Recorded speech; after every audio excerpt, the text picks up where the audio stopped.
Well, we're getting kind of a late start. It's almost 9 o'clock p.m. Leaving Morro Bay for Big Sur. 97 miles-ish to go. And one charge, that's all we're going to get. So we're going to make it work. We're starting out with plenty of power. Of course, the gasometer says 100 miles, so you know we'll do 100 miles. And then it's the route says 95 miles, and our battery performance is 98. It'll be close, but we'll make it. Lots of hills, but it'll be close.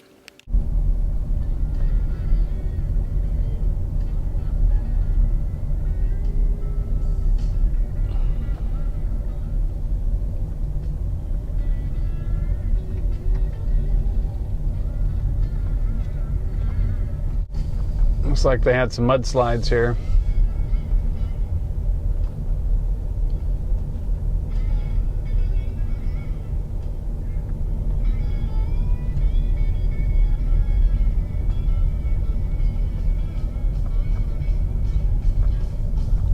Hi again, it's about 1 o'clock in the morning on Friday morning, and we're still on our route from Morro Bay to Big Sur.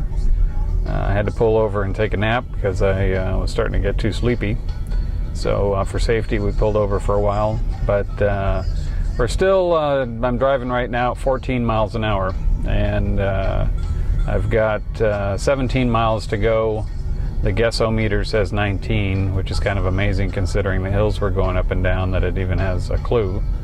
And we've traveled 77.9 miles right now. So can we make that additional 17 miles for 95 miles total?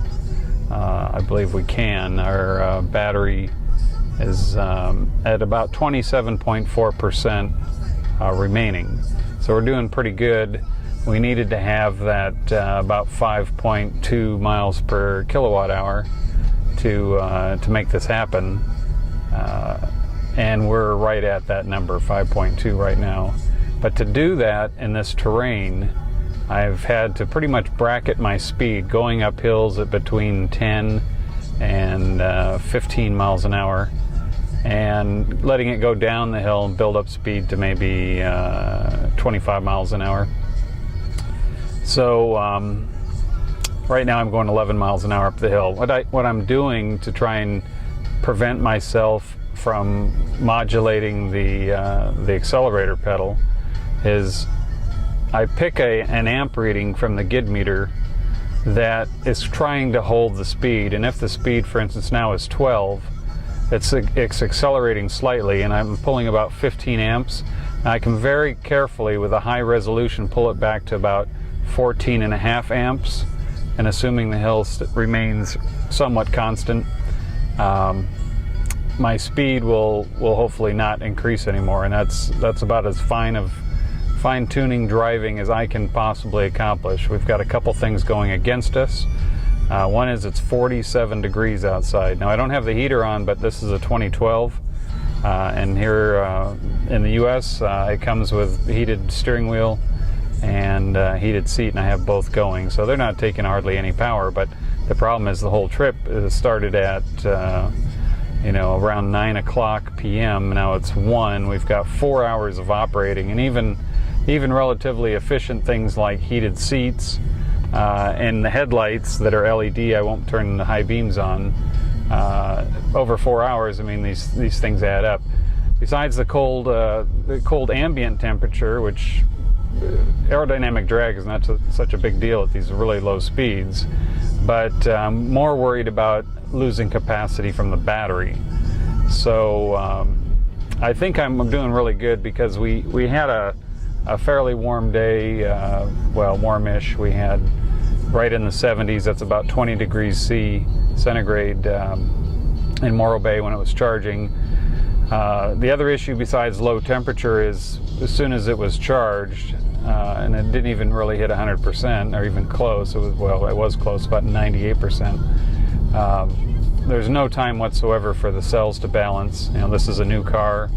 hopefully things are going pretty good, but we didn't give it that time to complete its self-balancing routine, and give it that little extra charge if necessary to top off the battery. So new car, new battery, no time for self-balancing, cold ambient air temperature. I'm getting fog, and I'm having to run the heater defroster occasionally. Like right now, I'll have to turn it on to get the fog or to get the humidity kind of burn off the windshield so I can see. And finally, the car's kind of heavy, so I'm going up and down hills with a car that's got hundreds of pounds of junk in it, both from my suitcase and of course spare tires, and I'm carrying a passenger who doesn't weigh very much, but she also has a suitcase, and then I've got a lot of spare parts. I've got a 100-foot extension cord. I actually have 2 of them for 200 feet, but when I compared the weight on those, I took actually the lighter one of the 2, the 12 gauge wires, over the 10 gauge one, and then I elected to only bring 100 feet instead of 200. So I made a lot of tactical decisions like that to see if we get in a situation like this where every little piece of the puzzle is going to help us get to our goal, and that is to go 95 miles up and down elevation changes and getting to be colder weather, and this is all the performance the car has. So if I'm coming up short, I don't have anything else left to give. I can't make the car go slower, because then we start getting on the backside of the efficiency curve, where going slower and slower isn't going to increase our efficiency any. So right now, 2 fuel bars showing. It says 15 miles to go, so that's pretty strong, and about 27% on the battery, and now 5.3. So I actually picked up a tick, which is good, but 10 miles an hour. I'll be, even 15 miles. It will take me an hour and a half to go this last 15 miles at this rate. I'll probably pick the speed up when I can get on a downhill, but right now I'm still climbing a hill. All right, talk to you when we get there.